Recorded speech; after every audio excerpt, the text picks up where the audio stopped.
Welcome to Wife Cheating Story. I hope you have an enjoyable and relaxing time listening. Let's get started. We're incredibly grateful for your support. Before we begin today's tale, tell us, which city or country are you joining us from? We love connecting with our global audience. Now, let's dive into today's story. Chapter 1. Empire's Foundation. Dominic Russo built his restaurant empire from nothing but scar tissue and spite. At 38, he owned 7 high-end establishments across Boston, each more exclusive than the last. His flagship, Betrayal, stood as a monument to his tenacity, a converted 19th-century carriage house transformed into the city's most sought-after reservation. Most assumed Dominic was born into wealth. They never saw the 16-year-old who slept in restaurant kitchens after his alcoholic father kicked him out.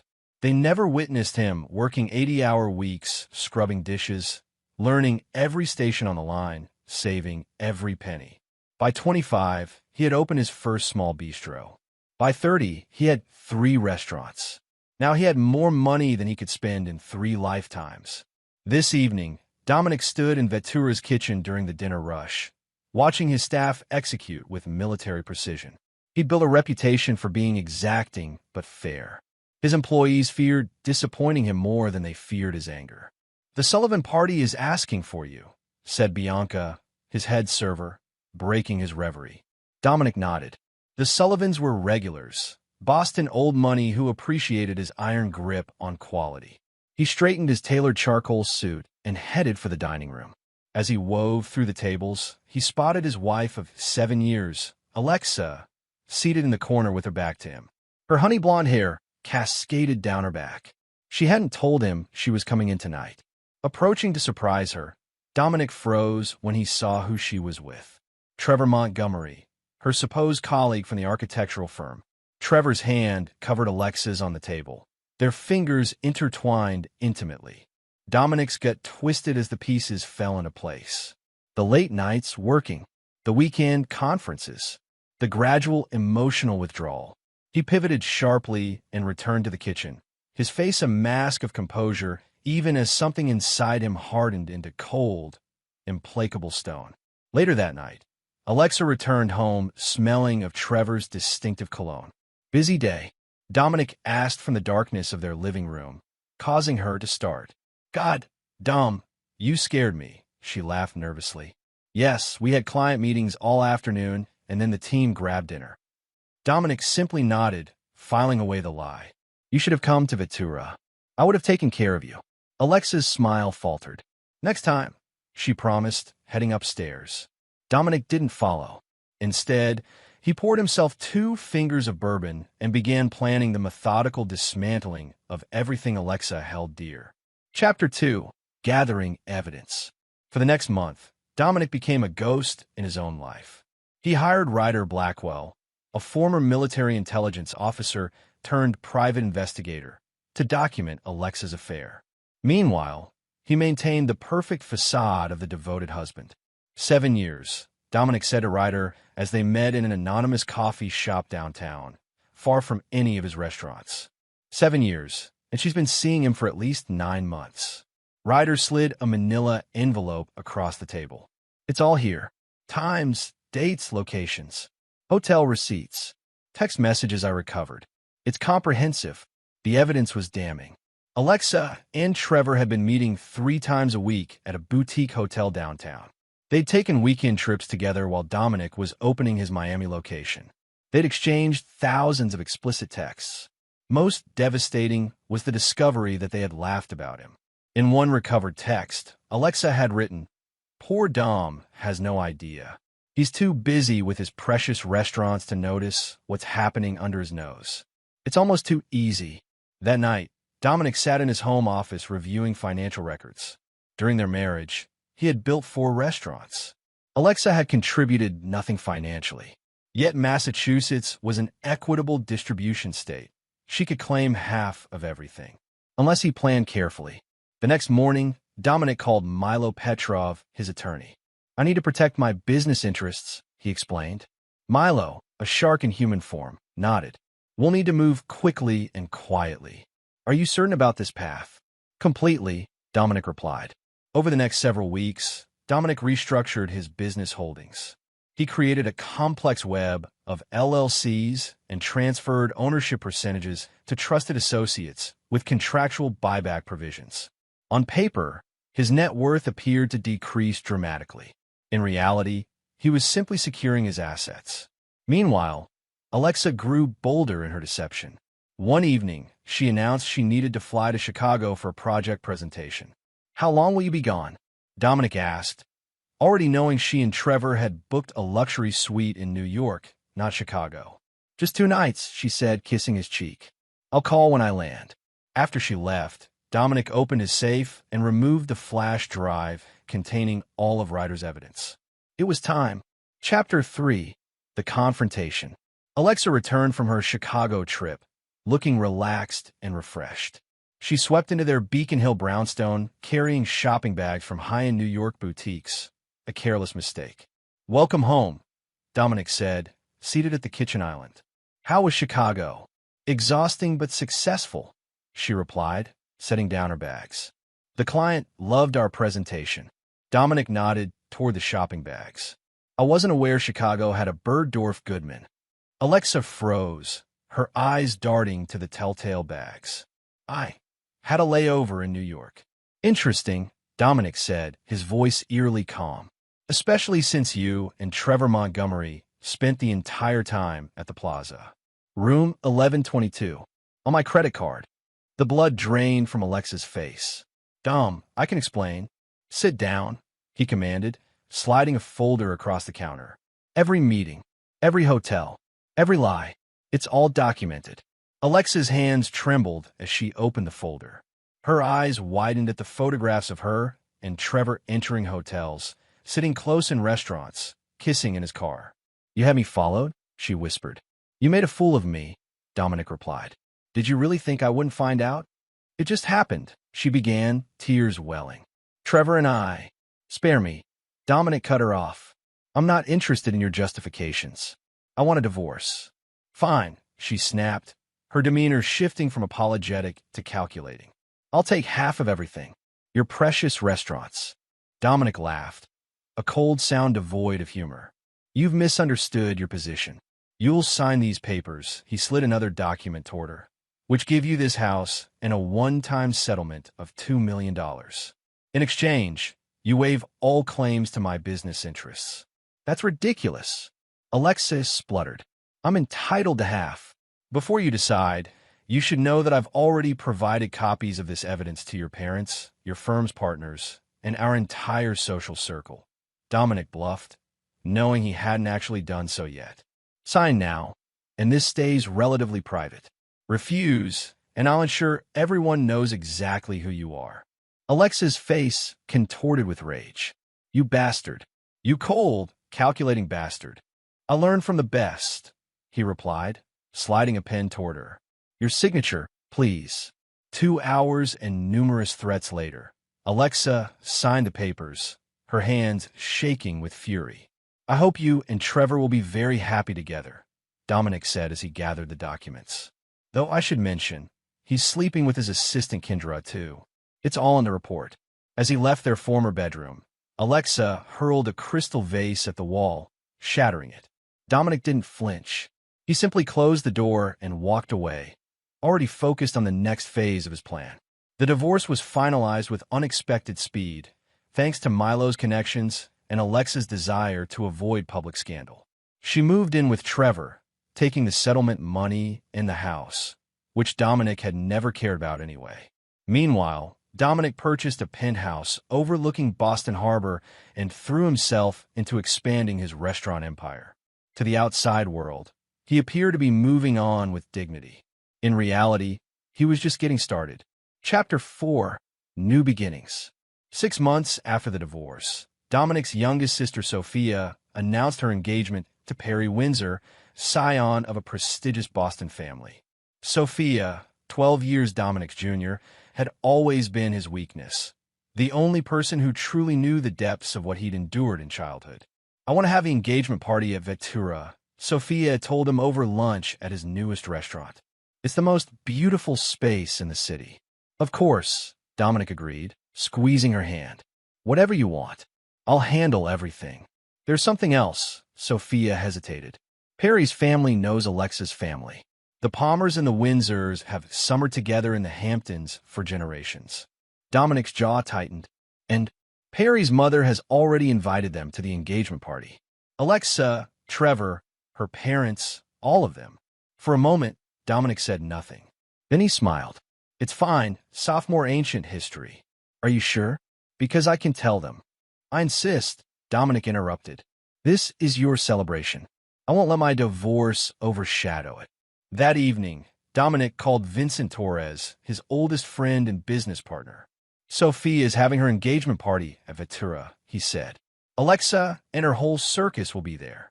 Vincent whistled. That's going to be awkward. Want me to bar them at the door? No, Dominic replied, a rare smile playing at his lips. In fact, I want them to have the best table in the house. You've got that tone, Vincent observed. What are you planning? Justice, Dominic said simply. Long overdue justice. The night of the engagement party arrived, and Ventura had been transformed. Sophia had chosen a 1920s theme, and the restaurant gleamed with Art Deco touches, champagne fountains, and servers in period-appropriate attire.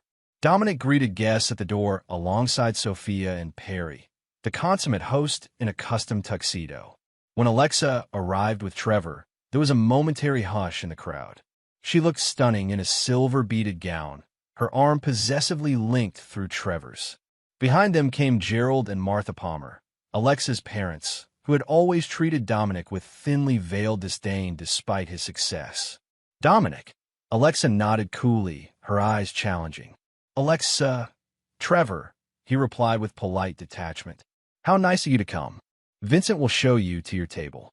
As they moved past, Gerald Palmer muttered audibly. Still playing restaurateur, I see. When are you going to get a real career, boy? Dominic's smile never faltered, but something dangerous flashed in his eyes. Vincent escorted the Palmer Montgomery party to table 1, the best in the house, positioned in a private alcove with perfect acoustics. What they didn't know was that Dominic could hear every word spoken at that table from a service panel behind it. As the evening progressed, Dominic divided his time between hosting duties and listening to the Palmers and Montgomerys through the hidden panel. Their conversation grew increasingly vicious as they consumed Dominic's expensive champagne. I still can't believe Sophia invited him to her engagement, Martha Palmer sniffed. He's practically the help. Well, he's her brother, Alexa replied, though I'm surprised he could afford all this on a glorified cook's salary. Trevor laughed. He probably mortgaged everything for this show. You know how desperate he is to appear successful. Thank God you got out when you did, Gerald added. The man has no breeding, no education. Just a chain of overpriced restaurants catering to nouveau riche poseurs. Their laughter cut through the panel, igniting something primal in Dominic's chest. He emerged and approached their table, champagne bottle in hand. More champagne, he offered with a razor-thin smile. Your servers are slacking, Gerald complained. We've been waiting for the main course for 20 minutes. My apologies, Dominic said smoothly. I'll check on that immediately. He returned to the kitchen, where the Palmer Montgomery party's prime rib roast sat perfectly prepared, waiting to be served. Hold their food, he instructed the kitchen staff. Indefinitely. The head chef looked confused. But it's ready now. I said hold it, Dominic repeated, and cancel any further food orders from table 1. Serve them no alcohol beyond what they already have. Over the next 2 hours, the Palmer Montgomery table became increasingly agitated as they watched every other table receive elaborate courses while their own remained empty. Their complaints to servers were met with apologetic confusion. I'll check on that right away, sir, followed by no results.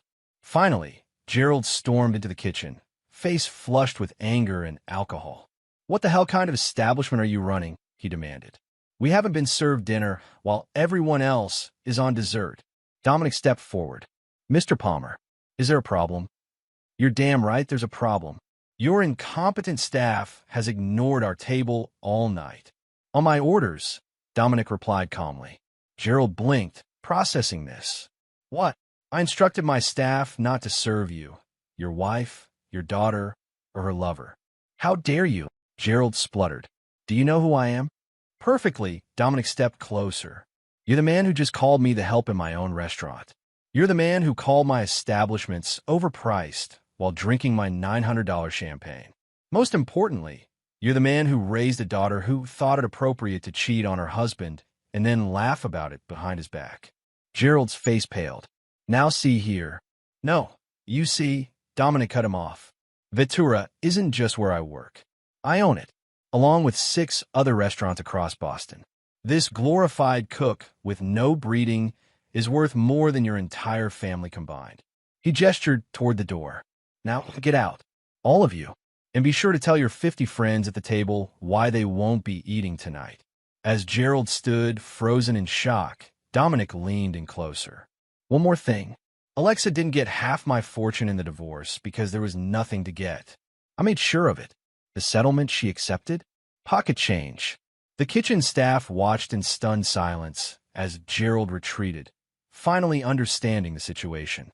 Minutes later, the entire Palmer Montgomery party was gathering their coats, their faces burning with humiliation as they explained to their guests why they were all leaving a catered event hungry. Dominic watched them go from the doorway, his expression impassive. Only Vincent recognized the cold satisfaction in his friend's eyes. Was it worth it? Vincent asked quietly. Dominic took a sip of champagne. That was just the appetizer. Chapter 5, Counter-Moves. The fallout from the engagement party was immediate and severe. Alexa's parents faced social ostracism for the first time in their privileged lives. The story of their humiliation spread through Boston's elite circles with the speed of wildfire, each retelling more dramatic than the last. Trevor Montgomery, whose architectural firm depended heavily on social connections, found himself mysteriously dropped from consideration for 3 major projects. Alexa, now working independently as an interior designer, watched her client list dwindle as doors that had once been open to her suddenly closed. 2 weeks after the engagement party, Dominic received a hand-delivered letter from Alexa's attorney demanding a renegotiation of their divorce settlement, claiming he had concealed assets. He forwarded it to Milo without reading beyond the first paragraph. That evening, Trevor confronted Dominic outside Ventura as he was leaving for the night. "You've gone too far," Trevor said, stepping from the shadows of the parking garage. "You're actively sabotaging our livelihoods." Dominic regarded him coolly. "I haven't done anything except tell the truth about who you are." "Bullshit," Trevor spat. 3 major clients have backed out of deals with my firm this month. Coincidence? Perhaps they simply heard about your ethics, Dominic suggested. Or lack thereof. "This ends now." Trevor stepped closer, his finger jabbing toward Dominic's chest. "Or, I swear to God, You'll what?" Dominic interrupted, not backing away. "Hit me? Please try." The security cameras covering this conversation would make the assault charges particularly easy to prove. Trevor faltered, suddenly aware of the blinking red lights of surveillance cameras. "This isn't over," he warned. "On that, we agree," Dominic replied. The next morning, Dominic met with his executive team to discuss the opening of his newest venture, an exclusive members-only supper club called Sanctum, located in a historic bank building downtown. The concept was revolutionary for Boston, a dining experience so selective that money alone couldn't buy membership. "We've received over 200 applications for founding memberships," his marketing director reported, including one from Trevor Montgomery. Dominic smiled. Put that one in the rejection pile.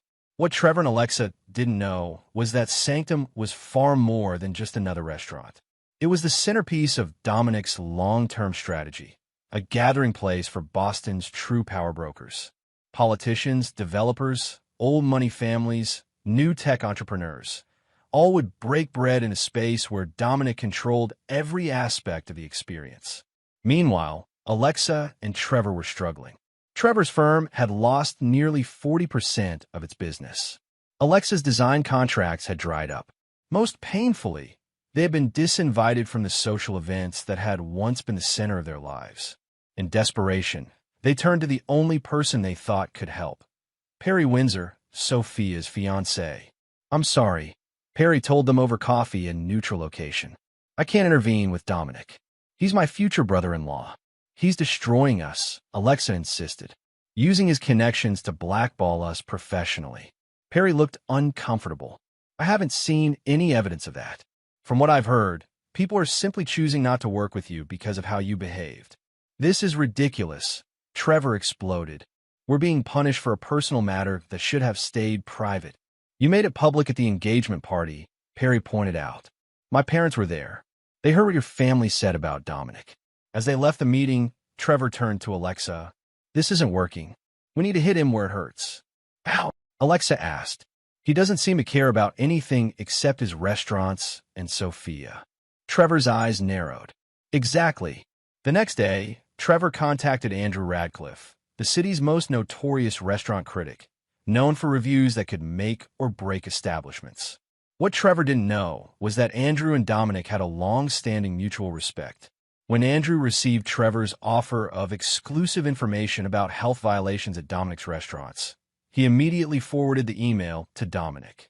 Simultaneously, Alexa reached out to Sophia, inviting her to lunch under the pretense of maintaining their friendship despite the divorce. I'm concerned about Dominic, Alexa told Sophia as they picked at salads.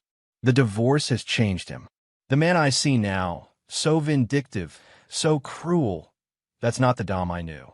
Sophia regarded her coolly. The Dom you knew was the man you betrayed and mocked behind his back. Maybe this is who he becomes when someone he trusted destroys that trust. He's using his influence to ruin us professionally, Alexa pressed. Surely you don't condone that? What I don't condone is you try to manipulate me against my brother, Sophia replied, placing her napkin on the table and standing. Don't contact me again, Alexa. We're not friends. We never were. That evening, Sophia called Dominic. They're targeting you, she warned. Both of them, trying to turn people against you. Let them try, Dominic replied, unconcerned. Dom, I'm worried. Trevor seems desperate. Desperate people do stupid things. Dominic thought of the security measures he'd implemented at all his restaurants after the divorce. Cameras, security personnel, upgraded computer systems with enhanced encryption. I'm prepared, he assured her. But thank you for the warning. What he didn't tell Sophia was that he had anticipated this escalation. In fact, he had counted on it. Chapter 6, Crossing Lines. 3 months after the engagement party incident, Dominic's new restaurant Sanctum opened to extraordinary acclaim.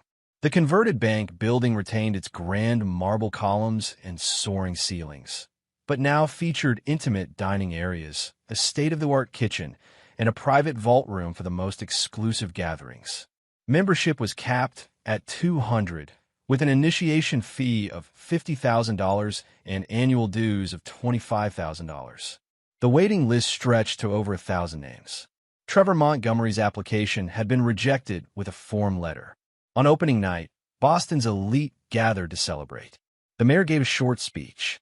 The governor made an appearance. Old money mingled with new tech wealth. Notable absent were the Palmers and Montgomerys, their social currency now worthless in the circles that mattered most. As Dominic moved through the crowd, accepting congratulations, he spotted Vincent urgently gesturing from near the kitchen.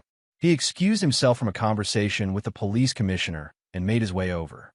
There's been a break-in at Vettura, Vincent said quietly. The alarm company just called. Dominic's expression darkened. Damage.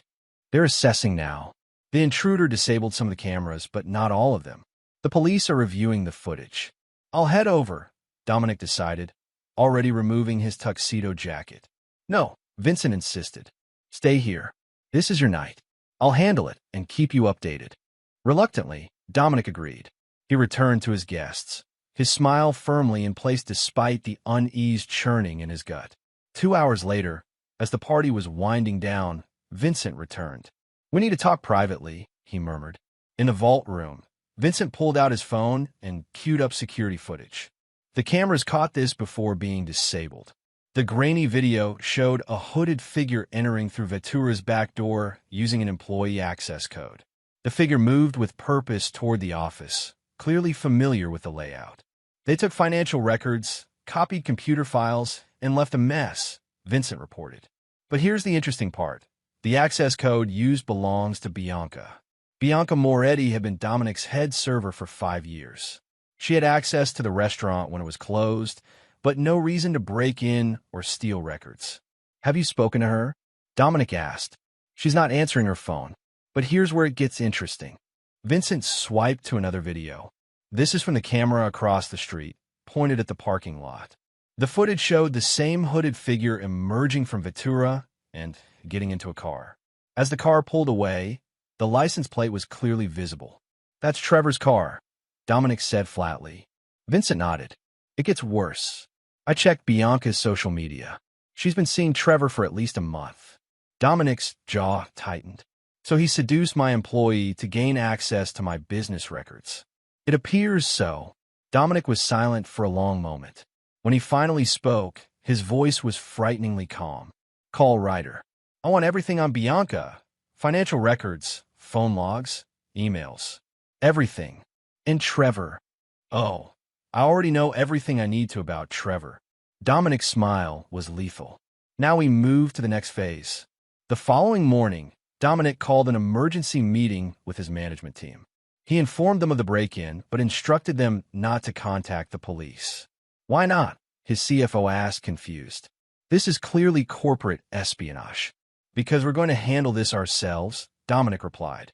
Over the next week, Dominic's team discovered that Trevor had been systematically targeting his former employees, offering money for internal information.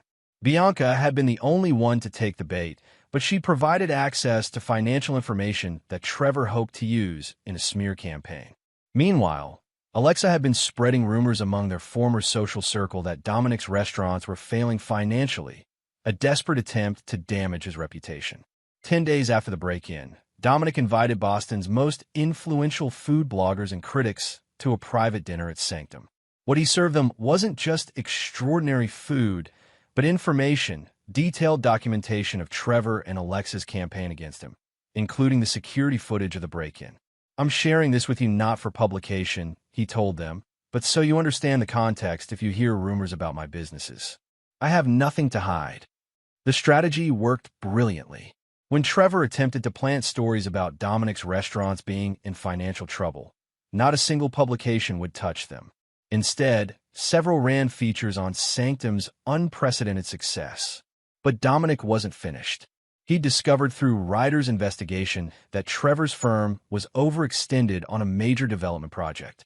The Montgomery Design Group had bid too low to secure the contract for a luxury condominium complex, and now they were hemorrhaging money trying to complete it. One evening, Dominic invited Lawrence Harrington, the developer behind the project, to dinner at Sanctum. "I understand you're working with Montgomery Design," Dominic mentioned casually. Lawrence grimaced. "Unfortunately, they're over budget and behind schedule. I'm considering terminating the contract." "That would be costly for you," Dominic observed.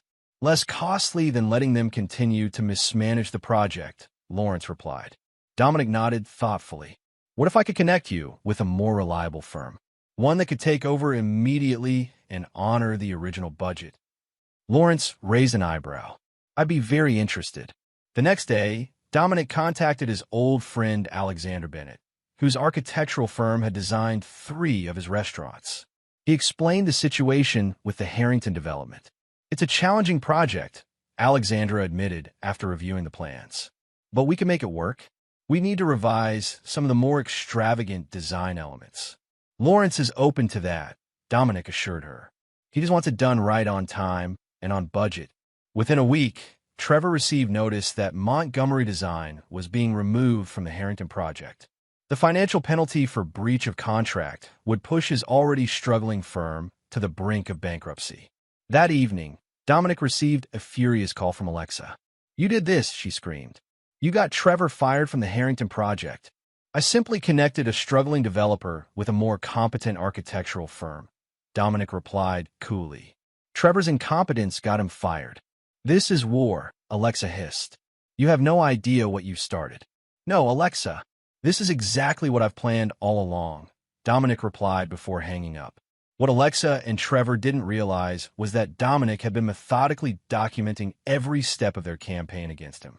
Every illegal action, every attempt at sabotage, every lie spread about his businesses, all carefully preserved by Ryder for what was to come. The game was entering its final phase, and Dominic held all the cards. Chapter 7. Desperate Measures.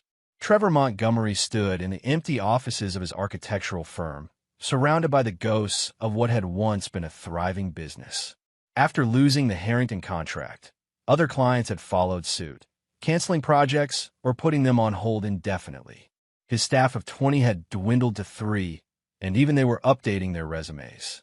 "We need to face reality," Alexis said, perched on the edge of his desk. "The firm is finished in Boston." Trevor ran a hand through his disheveled hair. 15 years of work. Gone. Because of your ex-husband. Our only option is to relocate, Alexa continued. Start fresh somewhere else. New York, maybe, or Chicago. Running away won't solve our problems, Trevor argued. We need to hit back harder. Find his weakness. Alexa shook her head. We've tried that. He's 10 steps ahead of us every time. Everyone has a vulnerability, Trevor insisted.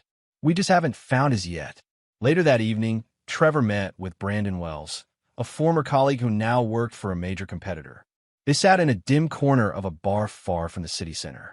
I need something on Dominic Russo, Trevor said after several drinks.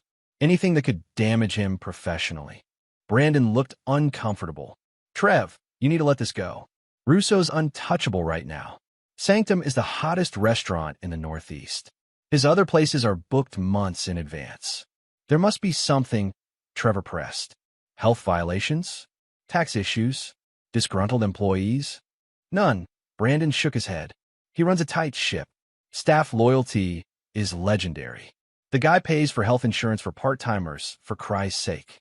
Trevor's desperation was palpable. What about his sister's wedding? It's next month at the Gardner Museum. Surely there's a way to disrupt that. Brandon set down his drink. Listen to yourself. You're talking about sabotaging a wedding to get back at her brother? This is madness. You don't understand what he's done to us, Trevor insisted. He's systematically destroyed everything we've built. No. Brandon stood, throwing cash on the table for his drinks.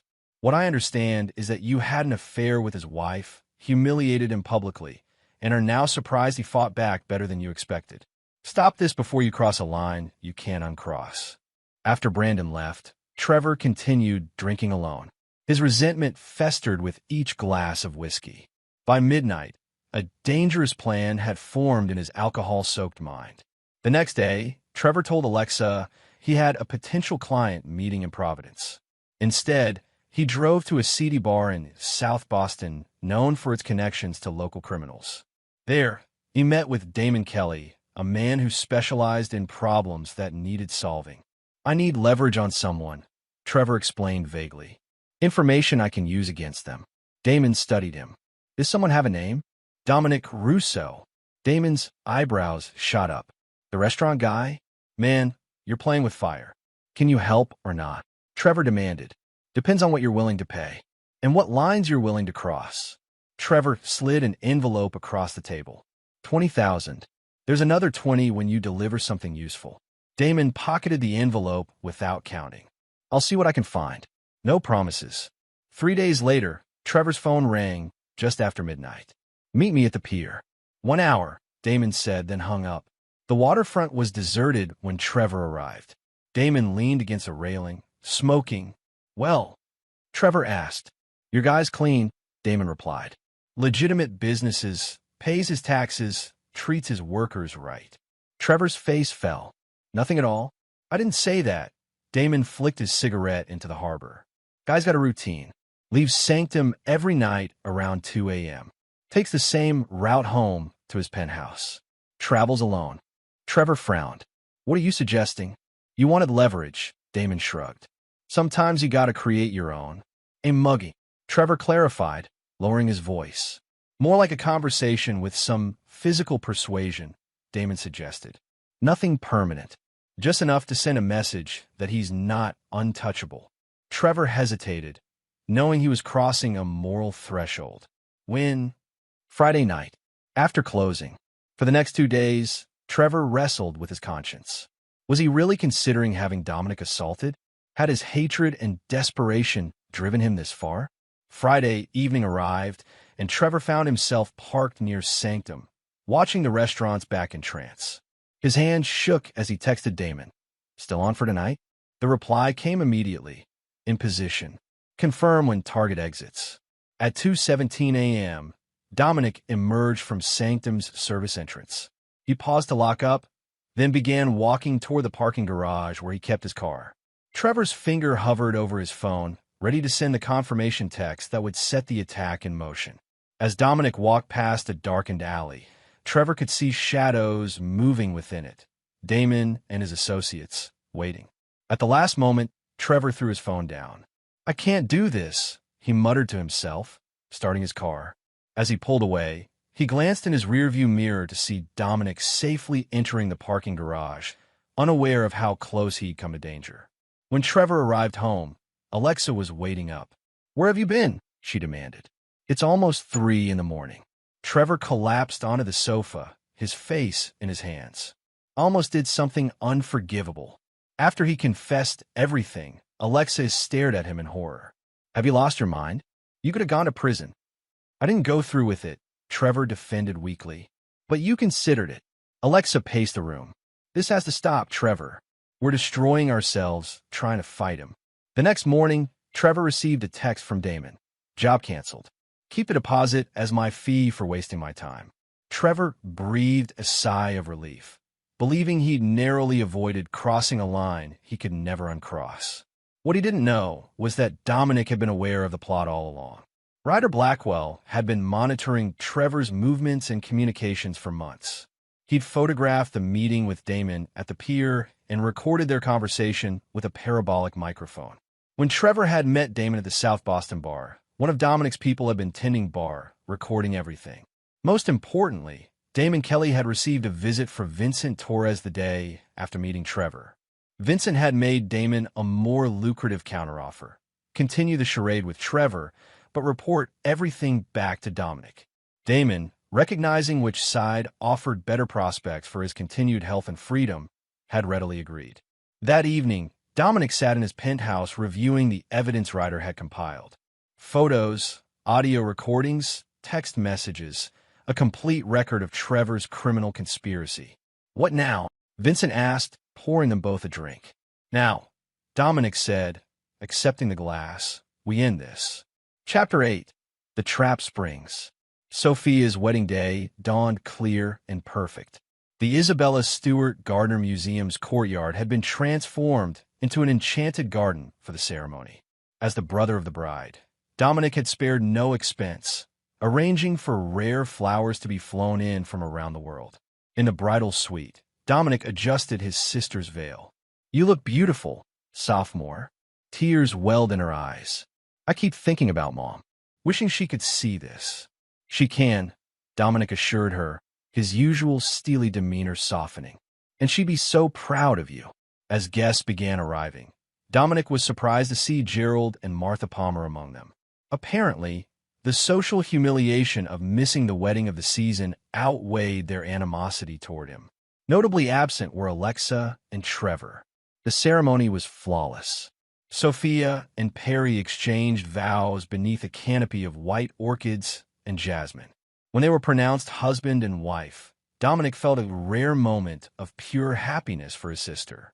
At the reception, as champagne flowed and music played, Vincent appeared at Dominic's side. "Everything's ready," he murmured. "The meeting is set for tomorrow morning." Dominic nodded. Perfect timing. The next day, Dominic arrived at the Boston Police Department's downtown headquarters promptly at 9 a.m. He was shown to a conference room where Detective Elaine Rodriguez waited, along with an assistant district attorney. "Thank you for coming in, Mr. Russo," Detective Rodriguez began. "You said you had information regarding a criminal matter?" Dominic placed a thick folder on the table. Evidence of a conspiracy to commit assault, potential extortion, and corporate espionage. The detective raised an eyebrow. "Those are serious allegations, with serious evidence to back them up," Dominic replied, opening the folder. For the next hour, Dominic methodically presented the case against Trevor Montgomery. The security footage from Ventura showing the break-in. Phone records linking Trevor to Bianca. Audio recordings of Trevor's meetings with Damon Kelly, discussing the planned assault. Bank records showing the transfer of funds. The ADA whistled softly. This is extremely thorough. May I ask how you obtained all this? I hired a licensed private investigator when I began suspecting corporate espionage, Dominic explained. Everything was gathered legally. Mr. Blackwell is prepared to testify. After reviewing the evidence, Detective Rodriguez looked up. We have more than enough here for multiple felony charges. We'll need formal statements from you and your investigator. Of course, Dominic agreed. I want to be clear, I'm not seeking vengeance.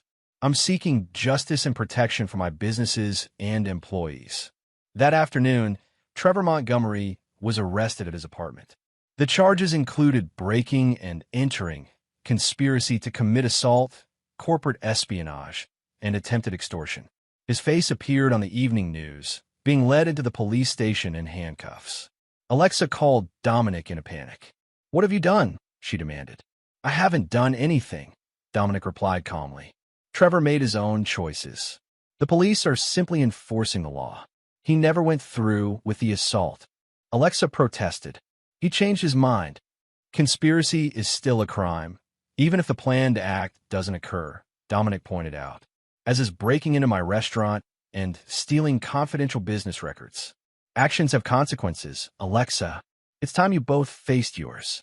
Trevor's bail was set at $250,000. With his business failing and assets depleted, he couldn't afford it. He spent 3 nights in jail before Alexa was able to borrow money from her reluctant parents to bail him out. Upon release, Trevor found his legal troubles mounting. The district attorney was pressing for maximum charges. His attorney advised him that with the evidence Dominic had provided, conviction was almost certain.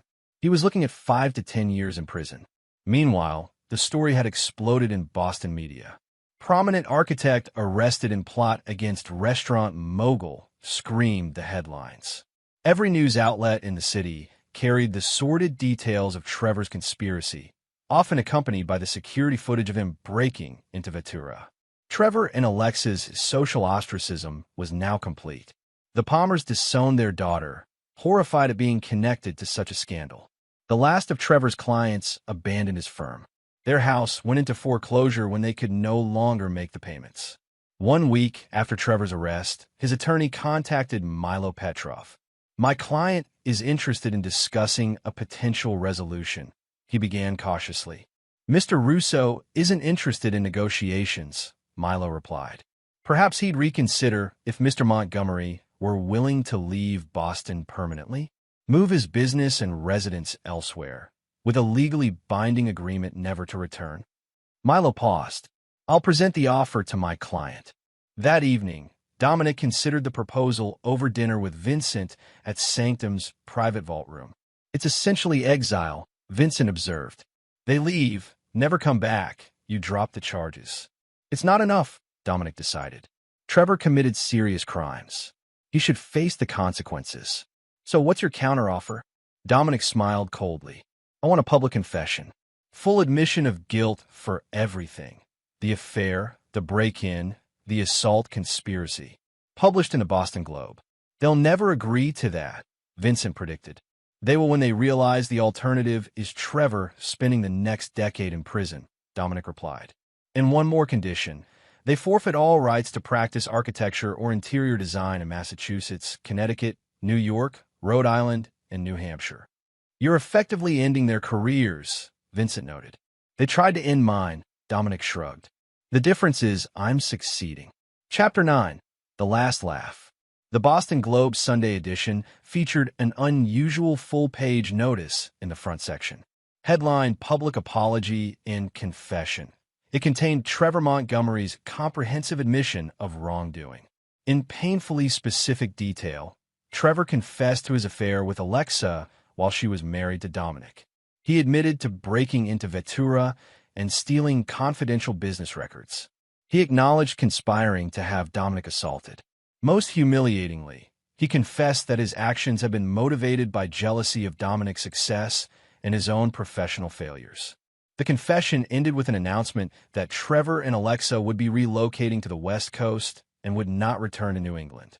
That same day, Trevor and Alexa loaded their remaining possessions, pitifully few compared to their former lifestyle, into a rented SUV and began the long drive to California. All their fine art, designer clothes, and luxury furniture had been sold to pay legal bills and debts. As news of the confession and departure spread, Dominic received dozens of messages from friends and business associates expressing amazement at the outcome. Many had suspected he would emerge victorious from the conflict, but few had anticipated such a complete and devastating triumph. 2 days later, Dominic hosted a private celebration at Sanctum. In attendance were Vincent, Sophia, and Perry, who had returned early from their honeymoon for the occasion, Ryder Blackwell, Milo Petrov, and a few other trusted associates who had helped execute his long-term strategy. A toast, Dominic raised his glass, to justice served cold. "I still can't believe they agreed to your terms," Sophia marveled. "Especially the public confession. They had no choice," Milo explained. The evidence against Trevor was overwhelming. With his resources depleted, he was facing a public defender and years in prison. What they never understood, Dominic added, was that this was never about money or even revenge. It was about truth. They lived a lie, pretending to be something they weren't, building a relationship on deception, presenting themselves as victims when they were the perpetrators. "And now everyone knows exactly who they are," Vincent concluded. Later that evening, as the gathering wound down, Sophia followed Dominic on his Sanctum's rooftop terrace. The Boston skyline glittered around them. "Are you satisfied now?" she asked quietly. "Is it finally over?" Dominic considered the question. "Yes. What they did to you is terrible," Sophia acknowledged. "But the man I've seen these past months, so focused on destroying them, that's not the brother I know." "It was never about destruction," Dominic corrected her. "It was about justice. They needed to face consequences for their actions. And now they have." Sophia placed a hand on his arm. "So maybe it's time to let go of the anger. Find happiness again." Dominic gazed out at the city, his city in many ways. His restaurants dotted the landscape below, each one a testament to his vision and determination. "You know," he said finally, "the most important lesson I learned from all this was about value. Not the value of money or success, but the value of truth and loyalty." Sophia nodded. "And family. And family," he agreed, squeezing her hand. "Some things, once broken, can't be repaired, but others become stronger at the broken places." 6 months later, Dominic stood in the newly renovated space that would become his 8th restaurant. The concept was different from his other establishments, a return to his culinary roots with a focus on the rustic Italian cooking he'd learned from his mother. He had named it Verita, Italian for truth. As workers installed fixtures and finishes around him, Dominic received a text from Vincent. "Just saw the listings. A&T's house in Santa Monica in foreclosure. His firm bankrupt. She's waiting tables." Dominic read the message, then deleted it without responding. Their fate no longer interested him. They had become irrelevant to his story. That evening, as he reviewed plans for Verita's grand opening, Dominic reflected on how completely his prediction had come true. The engagement party confrontation had indeed been just the appetizer in a much longer meal of consequences for those who had wronged him. Now, with Alexa and Trevor reduced to cautionary tales, with his business empire stronger than ever, with his sister happily married, Dominic had indeed had the last laugh. But the sweetest victory, he realized, wasn't in their downfall. It was in his own resilience, the ability to transform betrayal into strength, obstacles into opportunities, enemies into stepping stones. In the end, living well truly was the best revenge. And Dominic Russo was living very well indeed. And there you have it. Another story comes to an end. What did you think? I'd love to hear your thoughts in the comments below. If you enjoy this story, consider joining our community by subscribing. It means the world to us. For more stories like this one, check out the recommended videos on screen. And I'll see you there.